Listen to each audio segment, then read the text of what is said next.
Good morning. Welcome to the session of the 5th District Court of Appeal. I've already been introduced. I'm Jamie Grosshands.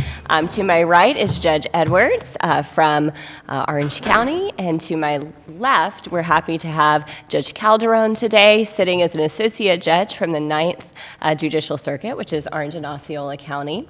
So today I would ask that if you do have cell phones, if you would make sure those are turned off or on silent. Each party will have 20 minutes per side, and I'll go ahead and set it for a 5-minute rebuttal, but if you'd like any additional time, just let me know. So the first case we have today is Kevin Daniels versus State of Florida, 18-1705. It does not appear that we have an appellant this morning. Anthony Candela, not present. All right. Okay. And who is here for the appellee? For staff report. All right. Do you have any argument you wish to make? I can, if the court has concerns, I can address them, but otherwise I'm happy to stand on my briefs. I'll let her sit in for a minute, see if he comes in. Yes. Why don't we wait? We'll go ahead and go to the next case if you wouldn't mind waiting, and then we'll call that back up again. All right, so then we will go to Linda SIEGEL versus Federal National Mortgage Association. That's 17-1813.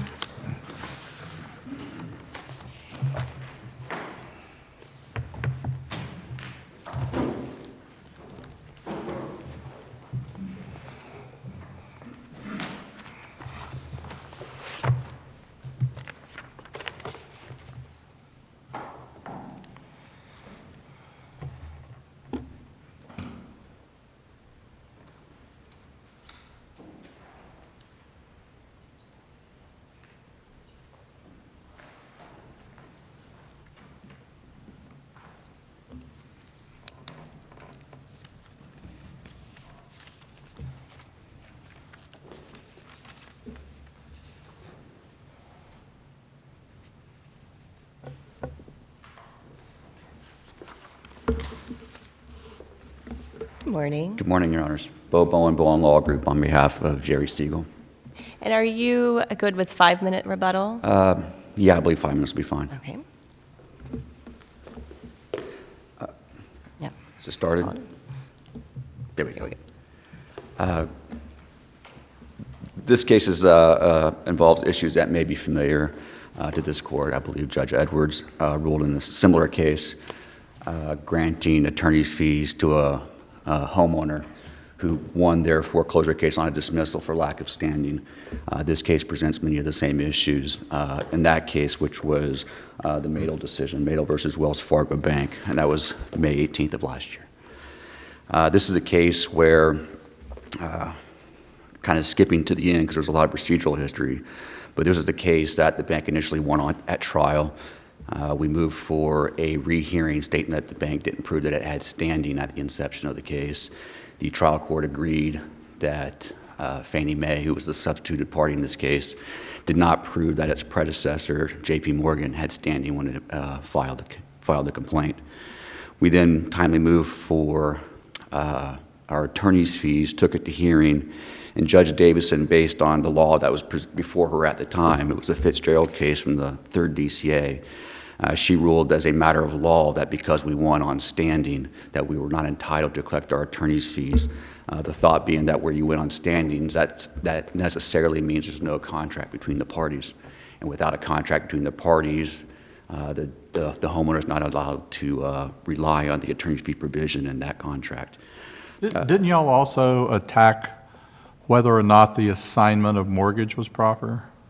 I don't recall attacking the assignment of mortgage, Your Honor. I mean, if you saw that somewhere in the transcripts, and I'm mistaken, then I'll take your word on it. But our argument that we made to the court, and that was in our memorandum, was related to the note. In fact, I don't know that we've ever disputed the mortgage. In fact, in this case, you'll notice that the amended complaint asserts that they're that J.P. Morgan was the mortgagee in this case. So that would be an admission that they are a party to this mortgage. And there's plenty of case law cited in my brief that says party admissions are deemed to be admitted. Whatever you admit in your pleadings is deemed to be admitted without the need for They're not any conclusively evidence. proved by being admitted. If you contested it, then it's up to the judge to rule, correct? Yes, but I don't believe that we contested the mortgage. We're merely stating that they didn't have the right to enforce the note itself. Was there anything introduced at trial about the assignment of the mortgage? No, Your Honor. And I know that the appellees raised that issue, but I think it's a red herring. The reason why is, as I was alluding to, when they asserted their rights under the mortgage, they asserted that they're the mortgagee on their complaint, a verified complaint. That is a party admission, and I cited cases in there, and there's plenty of cases that say those admissions in a pleading are deemed to be admitted without the need for further evidence. So you don't need. They probably also asserted they had standing. I'm sorry? They probably also asserted they had the standing to bring the claim, and True, and they we- didn't have the evidence for that. True, but we were able to disprove that. We did not disprove the existence of a mortgage, nor did we seek to disprove the existence of a mortgage. Later on in the case, when Fannie Mae got involved, that was pursuant to an assignment of mortgage that they attached to a motion to substitute. That motion to substitute, as I said, attached assignment of mortgage, and it shows an assignment to Fannie Mae. And they were successful on that motion, obtained an order allowing them to substitute based on that order. And there's a law that I cited in there that you're not, within the same case, you're not allowed to take a contrary position on that issue. You want an order allowing you to proceed in this case based on an assignment. You cannot later say that assignment is not valid and that you're not a party to it.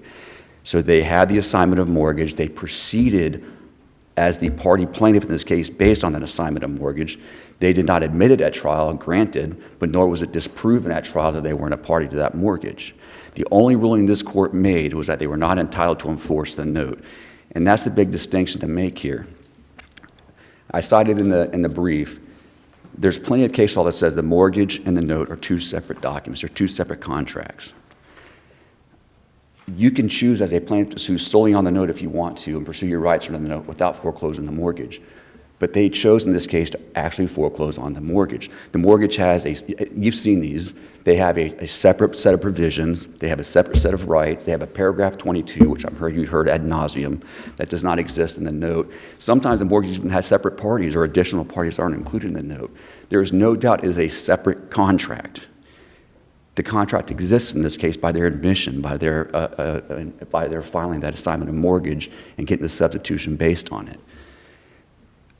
The Supreme Court has been clear on that, and it's the Katz v. Vandernoord case. I want to cite to it because I think it's relevant on this. It goes between the difference between a non-existent contract and an unenforceable contract.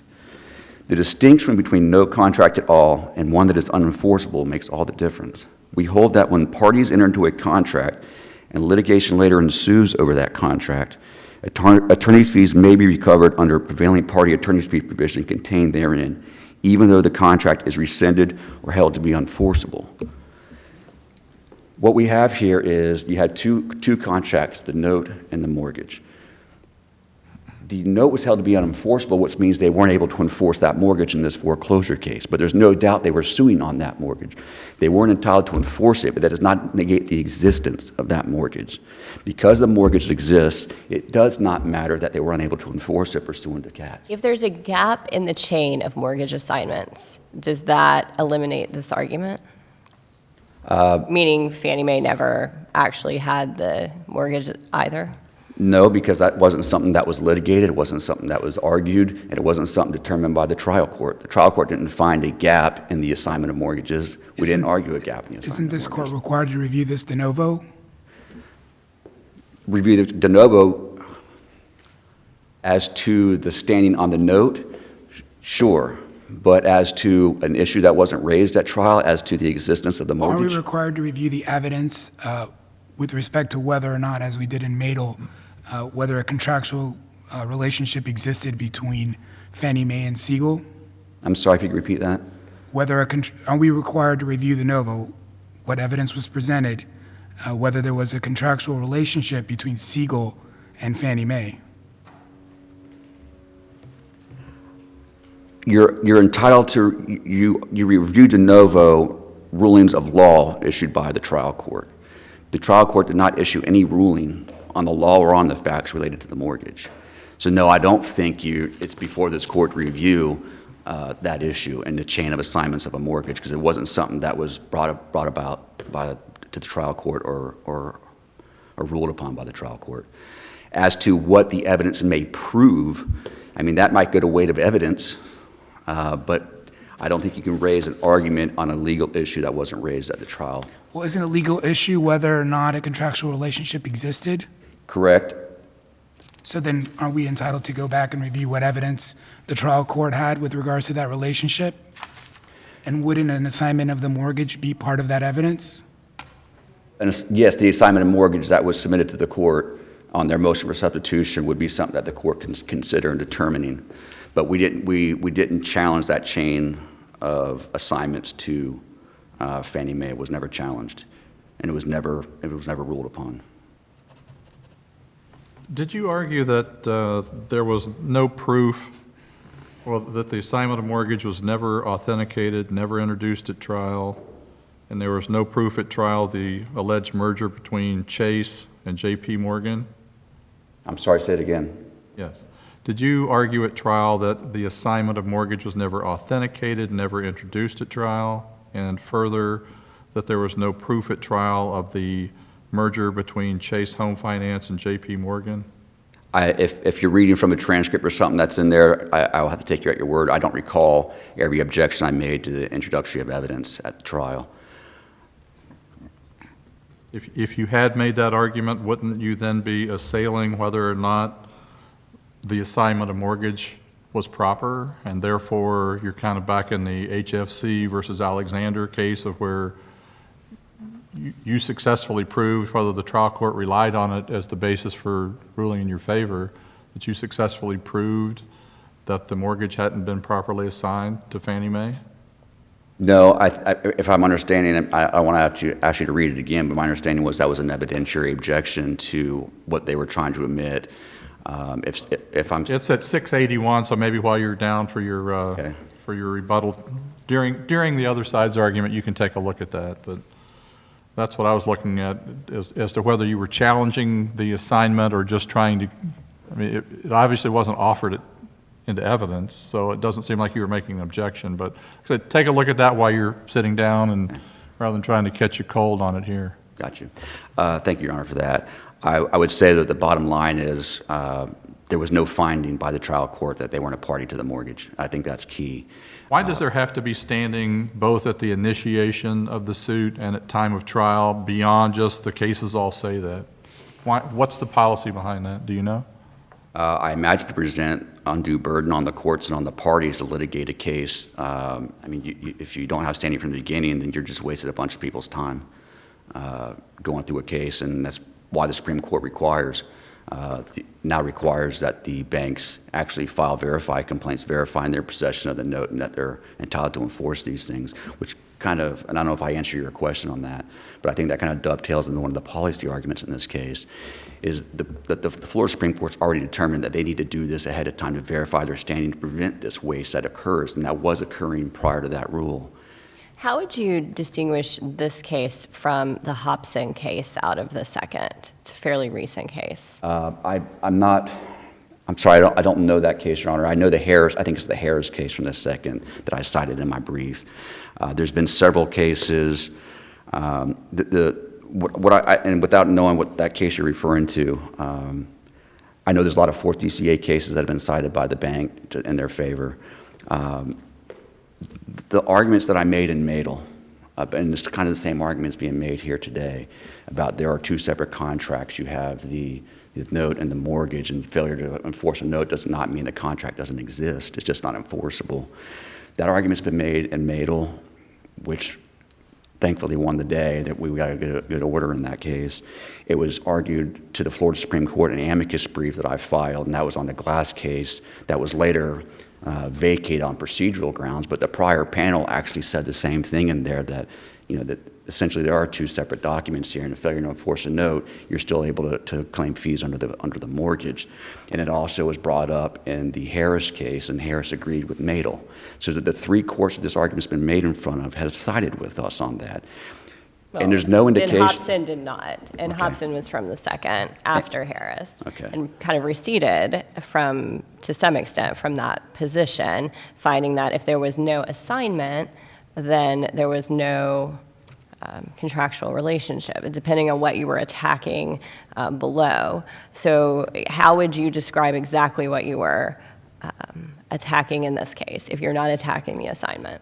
And we're only attacking the enforcement of the note. And when a homeowner says that the bank doesn't have standing, keep in mind that the homeowner, when they're saying that, they're not the best person with knowledge of that, whether the bank's in possession of a note. The bank's the one that has that information. A homeowner is just challenging, making the bank prove that they actually have that possession, which the Florida Supreme Court requires them to show at the outset. So when they're challenging standing, they're just saying, prove that you have standing to enforce a note. They're not denying the existence. They ever signed a loan documents. They're not denying the existence of a mortgage contract. So if you do attack the assignment of the mortgage below, does that, and that's one of the grounds that you make below, how does that change? I don't think it does unless the court actually ruled in our favor and said the assignment wasn't valid. And that wasn't found in this case. The court in this case merely found that they weren't entitled to enforce the note at the inception of the case. That's it. Talk to us a minute about who's the real party here, who's the real appellant? I mean, that's been raised in the appellee's brief. It is, and with that argument that they made kind of wraps my mind in a pretzel when I try to get around it. I think it's much more simplified than what's been presented. When we filed the appeal, it was my client, Linda Siegel, and we had our relationship was fine, filed the appeal. It was remanded back to the trial court to hear the motion for rehearing. In the meantime, some disagreement arose between me and my client, which caused me to withdraw. And then proceeded on the motion. I substituted and proceeded under Bowen Law Group as the party, and then lost. When it came back to the appellate court after that, they denied our motion for rehearing.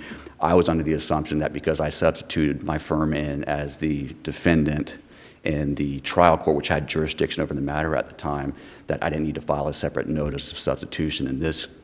And they raised that, and I understood their confusion when they moved to dismiss because I didn't move to substitute in. And so I attempted to correct that, or at least attempted to clear up the issue by ultimately filing a motion to resubstitute Ms. Siegel in as the appellant in this case, because we had repaired our relationship and she agreed that I should represent her in this matter. So I filed that motion to resubstitute her in, but I stated in there, if this court already deems her to be the appellant in this case, the substitution is unnecessary. And the court ultimately found that it was unnecessary to substitute her in. I also filed a notice of appearance on her behalf. So she is the party appellant. I am her attorney. We do both have an interest in the outcome, as was stated in our motion to substitute. She gets a refund of whatever it is she paid to me, and I get the remainder. So we're both interested parties in this matter. I think it proceeds as is. Before I yield my time, I also want to mention that we also think that we are entitled to attorney's fees under the Lispenden statute. The Lispenden statute, and I'll get in more detail maybe on rebuttal and let them respond. The Lispenden statute essentially says when you discharge a Lispendens, when the court discharges Lispendens, the homeowner or the landowner is entitled to his attorney's fees for having that Lispendens discharged.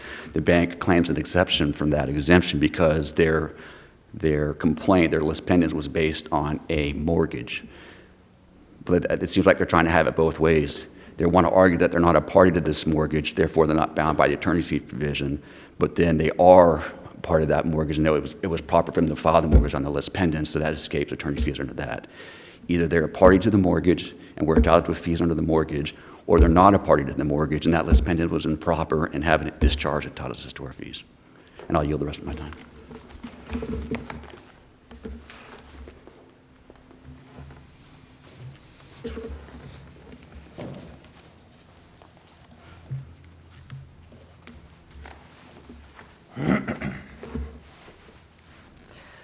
Good morning, and may it please the court. My name is Ron Gachet.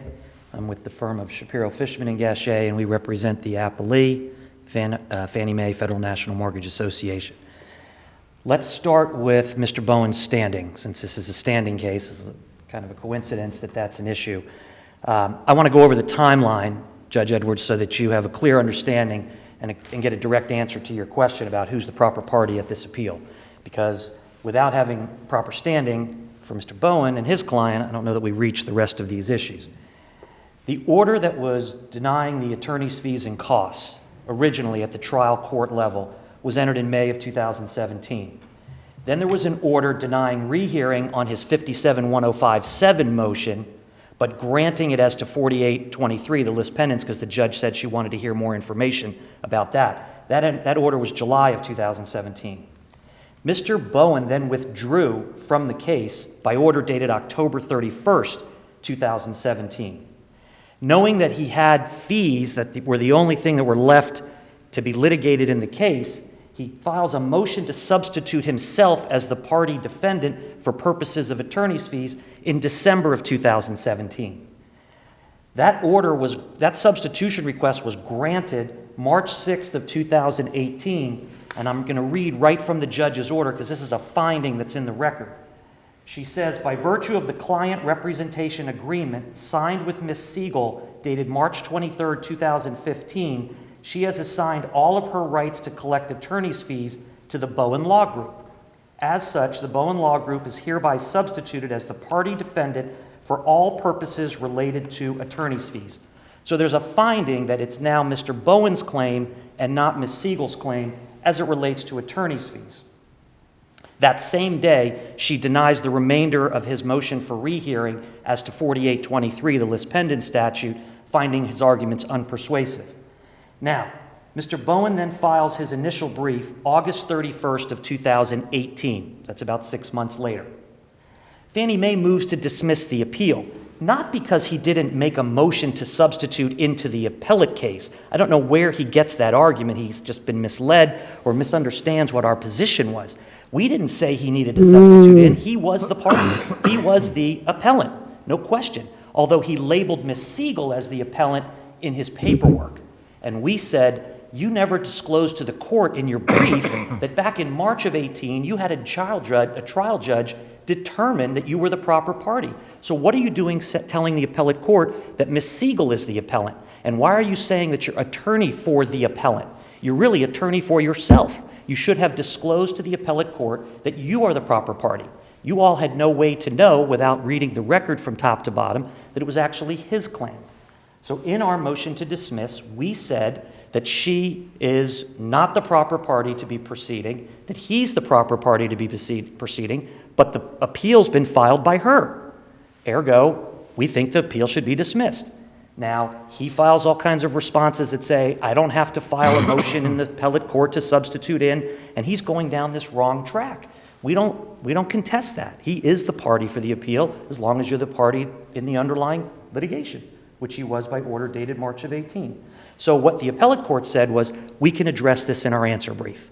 So we've addressed it in our answer brief, and we stand by that position. Now, what he's since done, post-dismissal, post-appellate briefs, is he said he's made up with his client, and he wants to resubstitute her back as the appellant. Well, I say to the court, you can't do that at this stage of the proceeding. We don't have any record that he and his client have, quote, made up, or that she has assigned back the rights to litigate this appeal on her behalf. That's outside the record. Where is that? The last thing we have is Judge Davidson's ruling from March of 18 that it's his case. So we stand by our position that this is all wrong today, that Mr. Bowen is the actual appellant. And if Mr. Bowen's the appellant, let's dovetail into the issue of standing. Once they separated between the person on the note and mortgage, which is clearly Ms. Siegel, and the person bringing the attorney's fee claim, which is clearly Mr. Bowen, because we don't have any record that it's been reassigned back to Ms. Siegel, I can't see, personally, how there is standing for either one of them at this proceeding today, because she has given away the right to collect any fees to Mr. Bowen. He's not a party to the note and mortgage. He certainly can't say under 57-105 that he satisfies the prong of you must both be parties to the contract. He's not a party to the note and mortgage, which gives rights to the attorney's fees. We follow the American rule here. You must have a reason or a statutory or contractual basis to get attorney's fees. He's proceeding under 57-105-7. He must be a party to the contract. but he's not. Ms. Siegel was the party to the contract at inception. So we have this issue that the court could very easily say, Mr. Bowen, once you took an assignment of her rights to collect the fees, your fate was sealed. And you did that in your engagement letter, and that's your choice. You can do that, but don't come a year later, 2 years later to the appellate court and say that she's got the standing or she's got the right to enforce the note and mortgage under 57105 when you took that from her 2 years ago when you signed her up as a client. That's a problem that Mr. Bowen has to deal with. Maybe he can deal with it on rebuttal, but our position is he's the appellant, notwithstanding how the case style reads, notwithstanding whatever subsequent pleadings and notices of appearances he wants to throw into the court file afterwards. He is the appellant. And if he's the appellant, how does he have a contractual right to recover fees against Fannie Mae? So that's the issue on the standing, everything that you've asked about, Judge Edwards. Now let's get into the substance for future cases, because as you know, this is a significant issue around the state. Counsel, can I interrupt you and just have you focus to start with on, do you think that there was an issue brought up below regarding the assignment of the mortgage itself? Well, I think that he contested the assignment of the mortgage, and if you look at the final ruling by the trial judge, by the way, we won at trial and then he vacated that judgment, as you know. And what he found was, he essentially, I'm reading right from his order, there is no evidence that J.P. Morgan Chase Bank or Fannie Mae ever had possession of the note actively or constructively after it was endorsed in blank. And then he found no standing on the part of Fannie Mae. In this particular case, he contested the assignment. Now what he said, what Mr. Bowen said, if I heard him correctly, was he said, well, we contested it, but they still signed a mortgage and there was never a finding that there wasn't an assignment. And my take on that is, if all I needed to do, as he says, was allege there was an assignment, then I should have won. I should have been found to have standing and we wouldn't be here because I'd be foreclosing on Ms. Siegel's house. So his position that simply because I attached it to a motion to sub-party plaintiff, that should be it. No, the court was right. I forget which judge. It might have been you, Judge, that said, well, was there a finding? If there hasn't been a court finding, if we don't have a record finding that the assignment of mortgage took place and that it was effective as to Fannie Mae and Ms. Siegel, then we don't have that finding. And if all I needed was to allege it, as Mr. Bowen says, then I should have won. But I know that's not the case because I know you have to go through trial and present proof. And that didn't happen. So he's taking the inconsistent position, if anybody is, by saying, oh, simply because you alleged it, now you're bound by it. Well, if all I had to do was allege it, I should have won. I didn't win. Ms. Siegel remains in this house at this point without having to have paid her mortgage. Remember, there's been no finding that there wasn't a default, and there's been no finding that she hasn't paid in many, many years. What they found was I didn't have a right to enforce that contract. And it makes complete sense that if I can't enforce that contract, and by the way, the mortgage follows the note. We know that. There's 100 years of jurisprudence that says that. It's one contract. This argument that you can win on the mortgage, lose on the note, I can get fees under the mortgage and none under the note, that's not what Maddle says. Judge Edwards, you wrote the case. That's not what it meant. That's not what it was intended to say. And there's never been a case. His citation to Glass is not correct. By the way, the opinion in Glass was vacated and jurisdiction discharged up there. There's been no other case that's ever held that if you lose enforcement at the trial level, you can win by just saying, well, you signed the mortgage. We just don't have that case. And Maddle, I would suggest, and Judge Edwards, you said this in Maddle, you said, based on this remarkable combination of facts, we find that appellee lacked standing when it filed suit. If you go through the facts, and I don't want to bore the court with it, but the facts were very unique in Maddle. There was no standing at inception, but there was standing at trial. And so for that reason... Well, isn't that your situation? There was no standing because the judge said at the inception you didn't have possession of the note because it was not misfiled, but filed and still in another case. My judge said I never had standing. My judge in my case said I never had standing, whether it be at trial or at inception, because he said we never possessed the note. He didn't say when we never possessed it. He said we never possessed it, technically. And if you don't possess it, you can't win. And to answer your question about why do you need standing at trial and at inception, I would suggest, as a member of, obviously, the creditors bar, our firm does a lot of work for the creditors, I would say to you that only thing that really matters, should matter, is standing at trial. It shouldn't matter actually at inception whether you have standing. If you don't have it at trial, you can lose. If I don't have that note on the day I go to trial to turn it into the trial judge to say, here it is, I'm turning it in and converting the debt to a judgment, then I shouldn't win. And there's a dissent. I understand your reasoning and logic, but all the cases say you have to have it at inception and at trial. Oh, I agree. I'm here trying to champion a change, but that'll have to come from the Supreme Not sure, Court. yeah, I was going to say, I'm not sure we can take No, care I of get that. for I you. was just answering, and there is a dissent out there, and the name of the case escapes me, but there's a dissent by either someone at the second or on this court that said, I don't get it either about why you need it at inception, as long as by the time the case goes to trial, I've turned in the note. Because the whole point is that you don't have two debts out there, right? You turn in the note, and the debt becomes the judgment. So if I've turned it in at the time of trial, what was the difference if I took the assignment or got possession of it later? But that's for another day. What I want to make sure the court understands here is that it's just fundamentally does not make sense, and that's why that's why the 4th District in Page and the 4th District in 3 other cases, Rennick and Farmarz, F-A-R-A-M-A-R-Z, have all cited conflict with Maydol, because Maydol does seem to imply that you can have no standing but still have attorney's fees. Are you? Well, it absolutely says that. Yeah, and that's caused some consternation, but that's not what we have here today. Let's not be mistaken. Maydol does not govern what happened here today. What happened here... Are you familiar with the Harris and Hobson cases out of the second? I am. In which case do you think that this fact pattern is closer to? Well, Harris certainly, we disagree with Harris, obviously. Harris seems to say, again, that you can potentially have no privity but have standing, or have privity but no right to enforce. We don't really understand it. And that's why in Page, the 4th actually says, we don't get what Harris says, and we're not going down that rabbit hole. They actually use those words because they don't understand how a court can say you have privity but you don't have right to enforce. To me, they're the same thing. If I've got privity of contract with you, then I have the right to enforce it. Not if you don't have the note anymore. If you don't have the note, you're not entitled. If you don't have the note or try to establish a lost note, how can you go forward and sue on the note? If I don't have the note in my possession or sue on a lost note, then I'm not sure what my claim is. Well, I agree, but I that's basically what the judge said here is, you guys haven't proved that you have the note or ever had the note. Okay.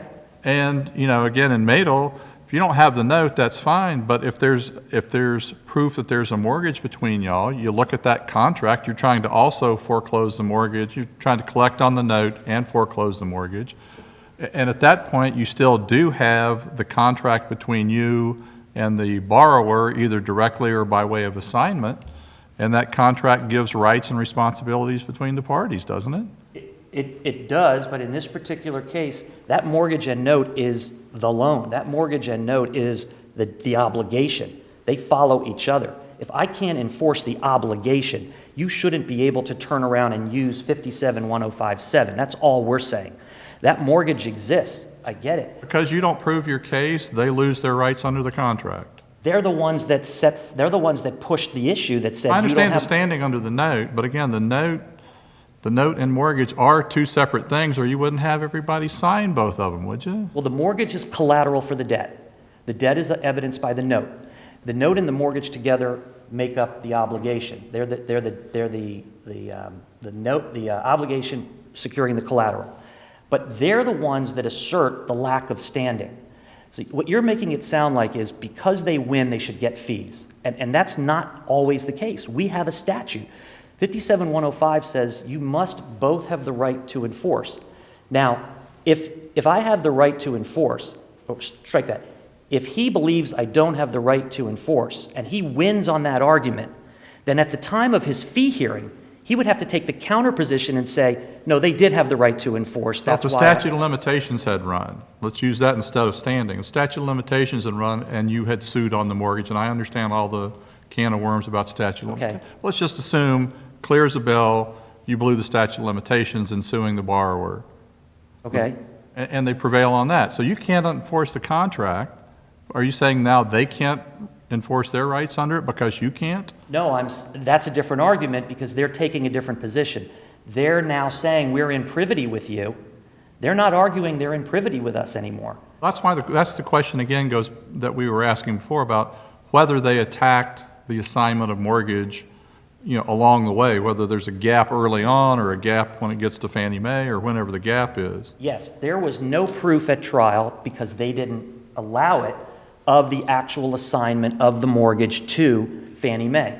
And that may have factored in to the judge's reasoning. We don't know, but they certainly took that position.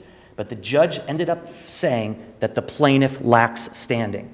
And did they deny your allegation that there was standing? yes, and asserted an affirmative defense of lack of standing. And did they deny that there had been a proper assignment of mortgage to Fannie Mae?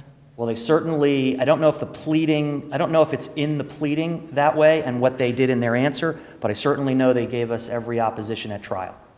And I don't believe the record includes the assignment of mortgage having ever been introduced at trial. Again, Mattel had standing at one point, but not another. In Mattel, you specifically noted that they had standing by the time of the appeal. And by the way, Mattel was an appellate fee decision. It wasn't a trial level fee decision. And you also found there was no compliance with conditions precedent. And we agree that if you win on conditions precedent, you're entitled to attorney's fees because you didn't attack the enforceability of the loan document. You won on another issue. But when you attack the enforceability of the loan document, we don't believe that this court should say that it's okay to attack the enforceability or the existence of the contractual relationship? Well, if you can't enforce it, if you don't feel that you're not a party to it, because she claimed that she wasn't technically a party because Fannie Mae had no relation with her. That was her argument. Then you can't turn around and use that statute. And again, she won the case. She remains in the home without having paid. We all know that's a fact, that the loan hasn't been paid, the lender's paying taxes, insurance, all of that. So to the victor, don't always have to go all the spoils. She remains in the home and she's not under foreclosure anymore. Doesn't mean she necessarily has to have attorney's fees that go with it. The defendants make it sound like, well, I won, I must have to get attorney's fees, but that's not. We have to dig deeper than that. Let me talk about Section 48.23, if I can, briefly. Defense's position is that as soon as I win a foreclosure case, ipso facto, I get attorney's fees under 48.23 because I discharged a lis pendens. That is absolutely not the law in Florida. First of all, if it was the law in Florida, we'd see a case on it. Never has an appellate court said, if you win a foreclosure case, you get fees. Because if that were the case, we wouldn't have to have all this argument about 57-1057, right? You would just win under 48.23. It's a novel argument that defense lawyers have started to raise that trial judges across the state have rejected. And the reason is because the statute itself says that your case must be founded if it's not founded on a recorded instrument. The mortgage is a recorded document. That's the cloud on the title already. The lis pendens is not a further cloud. The lis pendens just lets the world know that there's litigation concerning this real property. In this particular case, the S&T case, which is the main case that counsel cites, is in fact a case that was based on an equitable lien. It makes total sense. If you have an equitable lien and there's nothing in the recorded public records and I cloud your title, then if I put that lis pendens on there with something that wasn't already recorded, then the trial judge can discharge and control that lis pendens like he or she does with an injunction. And in setting the bond, you can include legal fees as damages. Has nothing to do with prevailing party. And in this case, there was no motion to dissolve the lis pendens. There was no attack at the lis pendens. Do you know when that lis pendens comes off? It comes off immediately upon the dismissal because that's what the rules of procedure say. So he didn't have the lis pendens discharged. He doesn't get prevailing party fees. We don't have a statute that says that. And we don't have a case that says that. It's a great novel argument, but it's not an argument that should carry any weight with this court or any other appellate court. We would have seen a case that says that 4823 gets you fees as soon as you win a foreclosure action. In that regard, 4823 would get you attorney's fees every time you win any lis pendens action. It appears that your time is completed? For everything and for the reasons that we've stated, especially for lack of standing, we would ask you to affirm the judge's decision to deny attorney's fees in this case.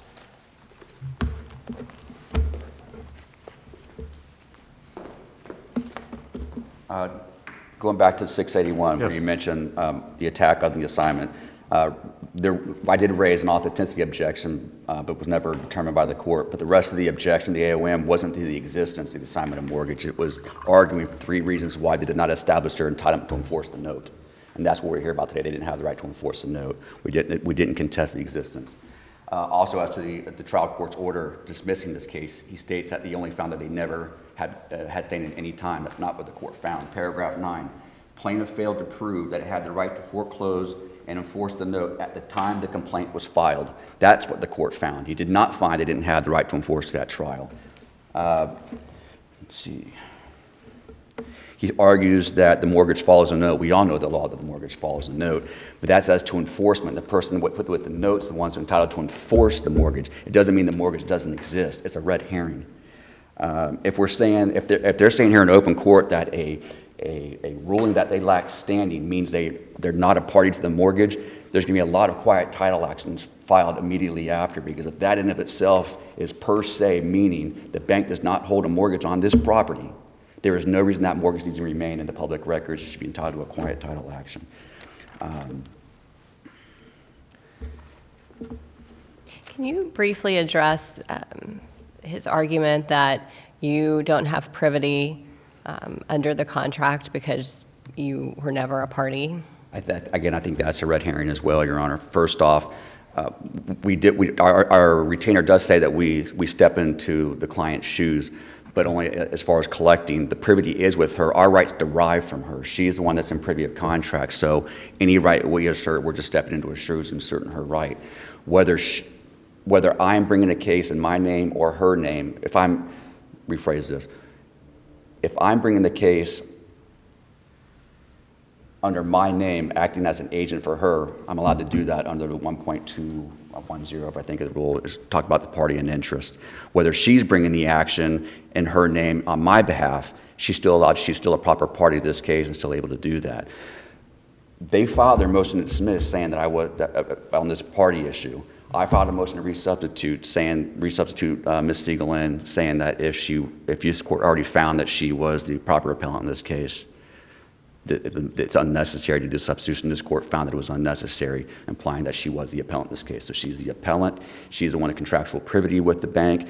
I filed a notice of appeal on her behalf saying I represent her. There's never been a requirement anywhere in Florida jurisprudence that I'm aware of where you have to have an evidentiary hearing on a notice of appearance to ensure that I'm actually appearing for that client. So all the things lined up. She's the appellant. She has the rights. I'm appearing on her behalf. She gets a portion of the fees, I get the other portion. I want to say, with 30 seconds, I suppose, if this court were to rule that in all cases where there's a lack of standing, homeowners are not to collect their attorney's fees, you're going to end foreclosure defense. There's not going to be any other attorneys who can afford to take these cases. We take these cases mostly on contingency with some payments because homeowners cannot afford to pay $10,000, $20,000, $30,000, $40,000 to defend foreclosure actions. And if every single case we're not allowed to contest standing, because we're not going to get our fees on it, you're going to have a lot of foreclosures going through that aren't going to be challenged where the bank is not the proper party with standing, and you're not going to have any more attorneys that are actually be able to defend these cases. Thank you. All right.